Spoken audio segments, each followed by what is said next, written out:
2500 టన్నుల ఉక్కు, 2500 కోట్ల రూపాయల వ్యయం. ఇలా సర్దార్ పటేల్ ఐక్యతా విగ్రహానికి ఎన్నో విశిష్టతలు ఉన్నాయి. ప్రపంచంలోనే అత్యంత ఎత్తైన విగ్రహంగా ఇది ఖ్యాతిని ఆర్జించనుంది. పర్యావరణహిత సాంకేతికతతో దీనిని నిర్మిస్తున్నారు.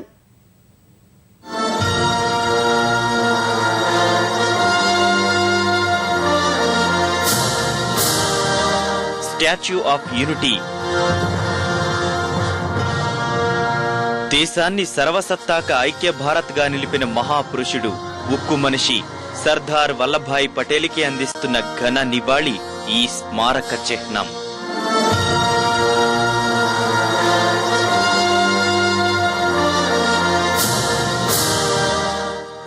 వింధ్య సాత్పురా పర్వతాల మధ్య 182 మీటర్ల ఎత్తులో సగర్వంగా నిలబడనున్న స్టాచ్యూ ఆఫ్ యూనిటీ ప్రపంచంలోనే ఎత్తైన స్మారక చిహ్నం కానుంది. న్యూయార్క్ లోని స్టాచ్యూ ఆఫ్ లిబర్టీకి ఇది 2 రెట్లు, రియో డి జనీరోలోని క్రిష్ ది రెడీమర్ కి దాదాపు 5 రెట్లు పెద్దది.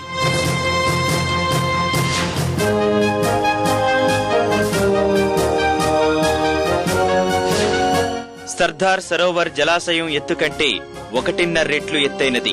60 అంతస్తుల భవనమంత సమానమైనది స్టాచ్యూ ఆఫ్ యూనిటీ.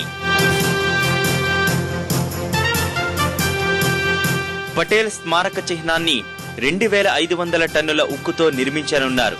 భారతదేశ ఏకత్వాన్ని గుర్తు చేసే విధంగా దేశంలోని 7 లక్షల గ్రామాల్లో రైతుల వ్యవసాయ పనిముట్ల ద్వారా ఇనుమును సేకరిస్తున్నారు.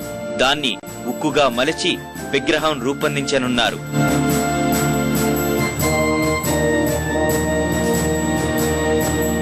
$592 అడుగుల ఎత్తైన వల్లభాయ్ పటేల్ విగ్రహాన్ని సర్దార్ సరోవర్ జలాశయానికి 3.2 కిలోమీటర్ల దూరంలోని సాధుబేట్ లో నిర్మించ తలపెట్టారు. ప్రపంచంలోని అత్యంత ఎత్తైన స్మారక చిహ్నాన్ని నిర్మించడమే కాదు, ఈ ప్రాజెక్టులో సర్దార్ అభిరుచులను ప్రతిబింబించే విధంగా జాగ్రత్తలు తీసుకున్నారు. ఇక్కడ ఏర్పాటు చేయనున్న అనేక పరిశోధనా కేంద్రాల్లో ఉక్కు మనిషికి ఇష్టమైన వ్యవసాయం, నీటి నిర్వహణ, పర్యావరణం, గిరిజన సంక్షేమంపై పరిశోధనలకు పెద్దపీట వేశారు. అత్యాధునిక ప్రపంచ శ్రేణి సాంకేతికతతో నిర్మిస్తూ ఈ ప్రాంతాన్ని నాలెడ్జ్ హబ్ గా రూపొందించనున్నారు.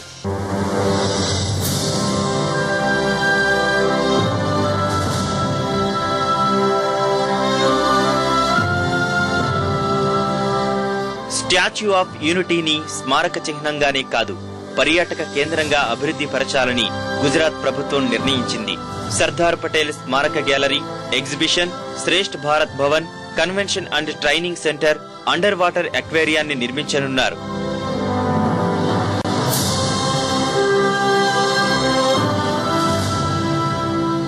$2500 కోట్ల రూపాయల అంచనా వ్యయంతో రూపొందిస్తున్న ఈ ప్రాజెక్టు రూపకల్పన కోసం గుజరాత్ ముఖ్యమంత్రి నరేంద్ర మోడీ చైర్మన్ గా సర్దార్ వల్లభాయ్ పటేల్ రాష్ట్రీయ ఏక్తా ట్రస్ట్ ని ఏర్పాటు చేశారు. ప్రపంచంలోనే 3వ అతిపెద్ద జలాశయాన్ని నిర్మించిన సర్దార్ సరోవర్ నర్మదా నిగమ్ లిమిటెడ్ నిర్వహణ బాధ్యతలు చేపట్టనుంది. ఇక ప్రపంచంలోనే ఎత్తైన భవనం బుర్జ్ ఖలీఫా తైపీ 101 నిర్మించిన టర్నర్ కన్స్ట్రక్షన్ కంపెనీనే భారత విభాగం Turner project management India limited సలహాదారుగా పనిచేయనుంది. 56 నెలల సేవలకు 61 కోట్ల రూపాయల ఒప్పందం కుదిరింది.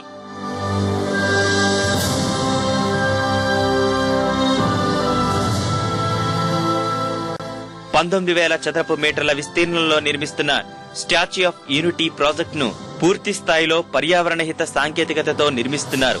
ఎక్కడా వాతావరణ కాలుష్యానికి ఆస్కారం లేకుండా జాగ్రత్తలు తీసుకున్నారు.